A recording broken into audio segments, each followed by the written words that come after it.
Aku dan wilayah abu-abu itu. Bagi orang di sekitarku, mungkin kondisiku ini sederhana.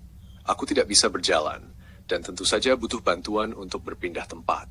Tapi ada sisi yang jauh lebih rumit dari sekadar tidak bisa berjalan. Sisi yang tak kasat mata dan sayangnya sering diabaikan. Tubuhku bisa tiba-tiba menegang, mengejang, atau terhentak sendiri. Sensasi-sensasi aneh yang tidak bisa dijelaskan dengan kata-kata karena bahkan aku sendiri kadang tak mengerti kenapa itu terjadi. Yang aku tahu rasanya bukan cuma melelahkan secara fisik, tapi juga memalukan dan membuatku ingin bersembunyi. Sialnya, orang-orang di sekitarku sering menyederhanakan semuanya. Mereka bilang, itu cuma masalah pikiran. Kalau kamu bisa berpikir positif, pasti bisa mengendalikan semuanya. Padahal mereka tidak tahu bahwa aku sudah berusaha sekuat tenaga untuk terlihat baik-baik saja. Sebenarnya aku tahu kapan gerakan tak terkendali itu sering muncul. Biasanya saat suasana hatiku sedang tidak nyaman atau saat aku berada dalam situasi sosial yang membuatku canggung. Tapi kalau aku bilang aku tahu penyebabnya, mereka justru akan berkata, kalau kamu sudah tahu, kenapa tidak belajar dari pengalaman saja? Itulah yang membuat semuanya jadi lebih rumit. Pengetahuan tentang diriku sendiri malah dianggap sebagai alasan.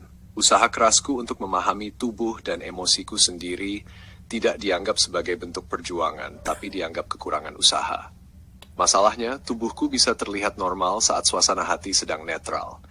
Dan justru karena itulah orang-orang salah menarik kesimpulan.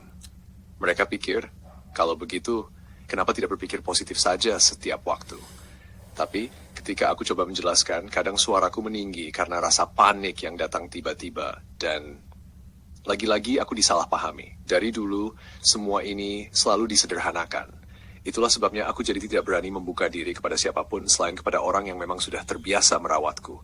Tapi, terbiasa pun belum tentu berarti memahami sepenuhnya kan? Bagi anak-anak dengan tubuh yang normal, disalahpahami sejak kecil mungkin sudah jadi hal yang biasa. Tapi saat tubuh mereka tumbuh dan menyesuaikan diri dengan standar sosial, mereka bisa menyatu dan diterima. Sialnya, aku tidak bisa begitu.